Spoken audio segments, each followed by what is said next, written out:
Morning. It's my pleasure to introduce the first panel this morning, and it's an outstanding panel. In setting it up, let's just imagine that you're the president of China. And you've witnessed over the last few years tremendous, rampaging growth in terms of your country, domestic growth, fueling, in fact, the growth of Asia, and some would say fueling the growth of the world. On top of that, you recognize that you've become the global outsourcing capital. Companies from all over the world are finding that setting up headquarters to do some portion of their work in your country is essential to their success.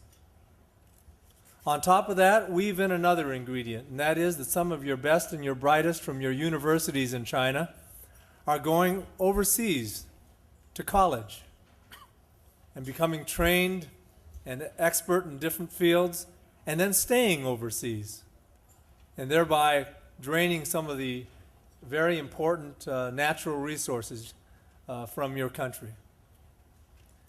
So you look at that situation and that series of factors, you stand back and you say, is this a problem? Is there an impending shortage of talent and resource and human resource within your country? Is this a concern to you as the president of China? Well, if this were only a concern to China, this probably wouldn't make this agenda of the Committee of 100. But it's also a concern to the United States, isn't it?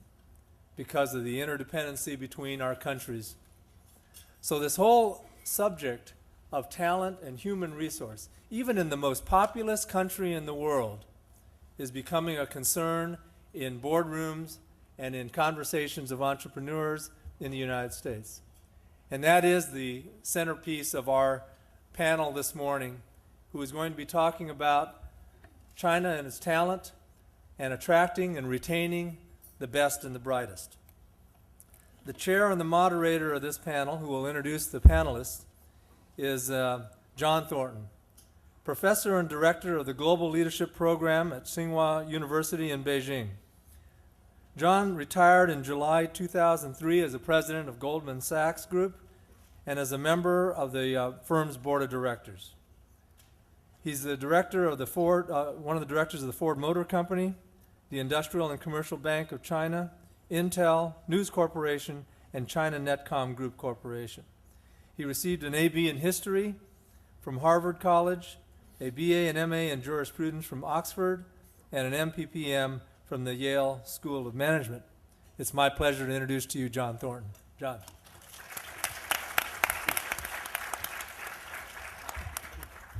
I guess I'll stand so you can all see me.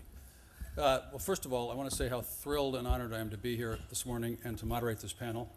And I use the word thrilled very precisely, so I'm not giving you a sort of standard opening line that I'm delighted to be here. I'm thrilled to be here, and I'm honored to be here. And I'm thrilled and honored for a very particular reason, because I'm dedicating my life to trying to build bridges between China and the United States in my modest one-by-one way. And I've been doing this now for 4 years, and I regard this Committee of 100 and the people in this room as the most compelling and most coherent bridge and potential bigger bridge between these two countries. And I don't need to tell you that the rise of China, in my opinion, is the single most important event of our lifetime, and the relationship between that rise and the rest of the world, but particularly that rise in the United States, is, to me, the key to peace and prosperity for the 21st century. So I don't want to sound overly grand about it, but I believe this is absolutely true. And this is absolutely vital that all of us in this room are doing as much as we possibly can, directly and indirectly. So that's why I'm thrilled to be here.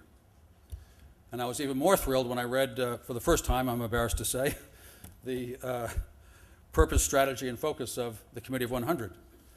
It seems you were very consciously building bridges in a very substantial way for much longer than I have been. And so I feel honored to be here. Now, the topic we're going to cover this morning, the best and the brightest, I want to cover it on two levels. I want to cover it at a macro level or a policy level, and I want to cover it at ground level or pragmatic level.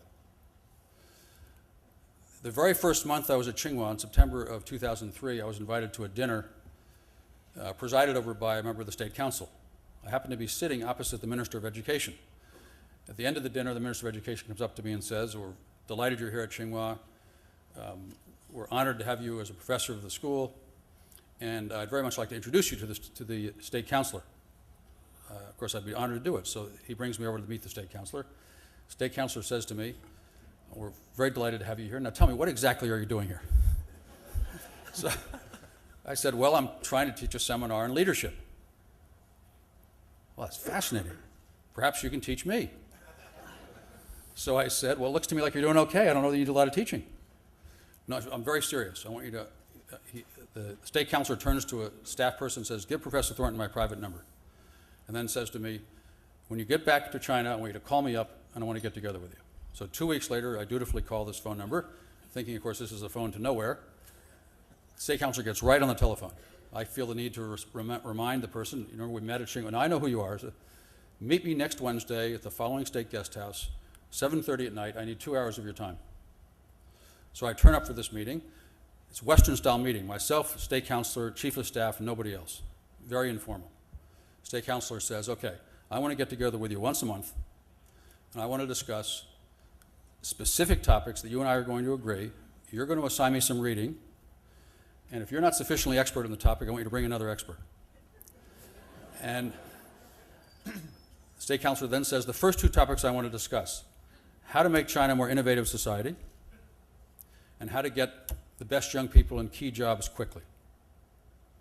Now, over the course of the next 6 to 9 months, as we met once a month, it became more clear to me that these topics were being discussed by the state council in a systematic way, that this person had been sort of deputized to dive deeper into it.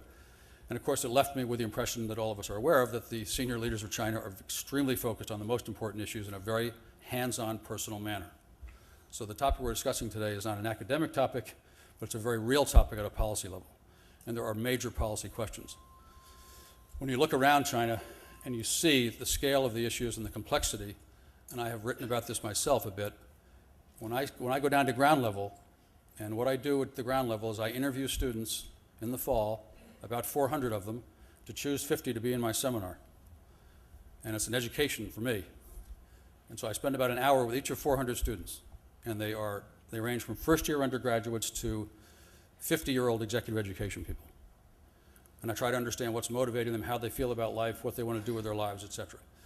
And in the first few years, if you were to rank order the things these people would like to do when they leave Tsinghua, if they're not already working, first would be graduate education in an English-speaking country, preferably the United States.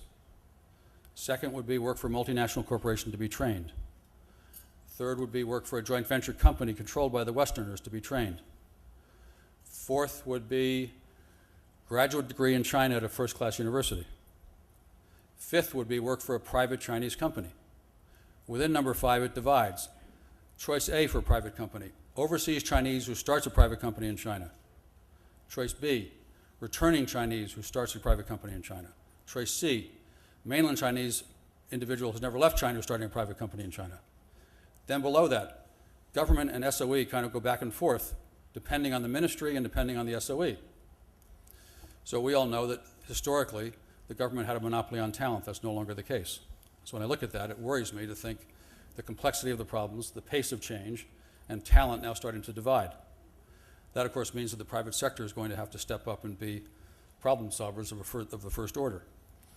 And it remains to be seen whether that can be done or not. I'm sure you're all familiar with the McKinsey material that says really 2 things. It says, on the one hand, over the next 10 to 15 years, China will need 75,000 sort of leader managers of key institutions to drive the country forward. And McKinsey estimates today they have between 3,000 and 5,000 who are sort of globally competitive. The second thing McKinsey says is that when you parse the numbers, they sound very large at the top.